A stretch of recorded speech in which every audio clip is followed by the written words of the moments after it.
Guys, তোমরা যারা এক ক্লিকে প্রক্সি সার্ভার ডাউনলোড করতে চাও তোমাদের ফোনের মধ্যে, তোমাদের জন্য আজকের এই ভিডিওটা। এই ভিডিওর মধ্যে আমি তোমাদেরকে দেখাবো তোমরা এক ক্লিকে কিভাবে তোমাদের ফোনের মধ্যে প্রক্সি সার্ভারটা ডাউনলোড দিতে পারবা, কোনো রকম অ্যাড দেখা ছাড়া, কোনো রকম প্যারেশানি ছাড়া। তো চলো বেশি কথা না বলে ভিডিও শুরু করা যাক। এক ক্লিকে প্রক্সি সার্ভার ডাউনলোড করার জন্য তোমাদেরকে চলে যেতে হবে এই ভিডিও ডেসক্রিপশন বক্সে। ডেসক্রিপশন বক্সে যাওয়ার পর ওইখানে একটা টেলিগ্রাম চ্যানেল লিঙ্ক পাবা। তো ওই চ্যানেল লিঙ্কের মধ্যে ক্লিক করার পর তোমরা এরকম একটা চ্যানেলের মধ্যে চলে আসবা।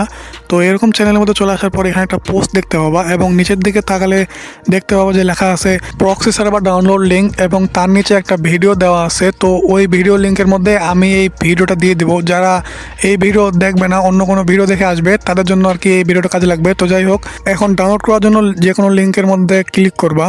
ক্লিক করার পর তোমাদের সামনে এরকম একটা বট ওপেন হবে। এখান থেকে জাস্ট স্টার্ট বাটনে ক্লিক করবা।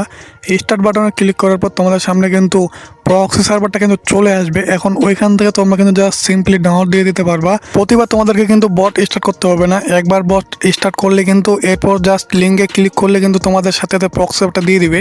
তো গাইস, বুঝতে পারছো ভিডিওটা কিন্তু অনেক সহজ করে বানিয়েছি তোমাদের জন্য। তো আশা করতেছি তোমাদের কিন্তু অনেক ভালো লাগবে। তো গাইস, আল্লাহ হাফেজ।